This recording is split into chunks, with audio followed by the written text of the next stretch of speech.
বনি ইসরাইলের একজন যুবক, তার নাম হচ্ছে কিফিল। এই যুবক ভাইরা, একদম মনোযোগ বাড়াও, মুরব্বী আব্বাজান মনোযোগ বাড়ান। কিফিল এমন একজন যুবক, যে যুবকটা প্রতিদিন নতুন নতুন মেয়ে আসে, তার সাথে বেডে জেনা করার জন্য সে ভাড়া করে নিয়ে আসে। বর্ণনায় এসেছে একদিন কিফিল একজন যুবতী সুন্দরী মেয়েকে ভাড়া করে নিয়ে এসেছে জেনা করবার জন্য।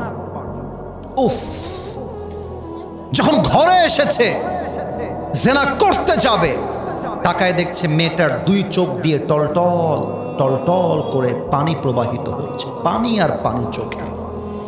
কিফিলের কলিজে একটা ধাক্কা লাগছে, ব্যাপার কি? ওয়াই শি ইজ ক্রাইং, কাঁদছে কেন? কিফিল সুন্দর করে তার সামনে বসে গেছে, ডাক দিয়ে বলছে, ইয়া উখতি, হে আমার বোন, তুমি কাঁদছো কেন? তোমাকে তো আমি টাকা দিয়ে এখানে নিয়ে এসেছি, তোমার চোখের পানির কারণটা কি আমাকে বলো।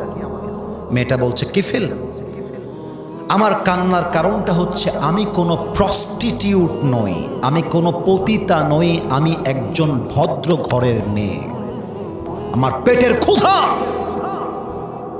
আমার অভাব আমাকে আজকে এই কাজটা করতে বাধ্য করেছে। কিফিল, আমি আসলে এমন কোনো মেয়ে নই। কিফিল বলছে, আচ্ছা তুমি কি অভাবে এসেছো? তুমি এমন মেয়ে আসলে নও? বলছে, না, আমি এমন মেয়ে নই কিফিল, আমি এই কাজ জীবনেও করি না, আমি একজন কুমারী মেয়ে, আমি একজন চরিত্রবান সতীত্ববান ভালো ঘরের মেয়ে। তুমি আমার ইজ্জতটা নষ্ট করে দিও না, তুমি আমার সতীত্ব নষ্ট করে দিও না। কিফিল যদিও বা টাকা আগেই দিয়ে দিয়েছে, বাট কিফিলের মনটা গলে গেছে।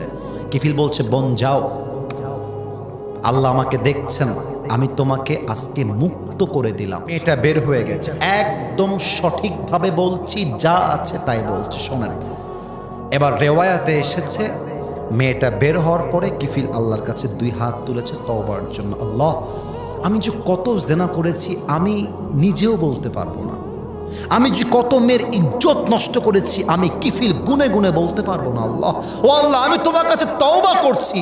আর একটা কথা কিফিল বারবার বারবার বারবার বলছে, আল্লাহ, যদি আমার তওবা কবুল হয়ে যায় তুমি এখনই আমাকে তোমার কাছে নিয়ে যাও। আল্লাহ, যদি আমার তওবা কবুল হয়ে যায় তুমি এখনই আমাকে তোমার কাছে নিয়ে যাও। আল্লাহ, যদি আমার তওবা কবুল হয়ে যায় তুমি আমাকে তোমার মেহমান বানায় নাও। এটা বলতে বলতে আল্লাহ তার দোয়া কবুল করে নিয়েছে। কিফিল কালেমা পড়তে পড়তে জায়গায় মারা গিয়েছে।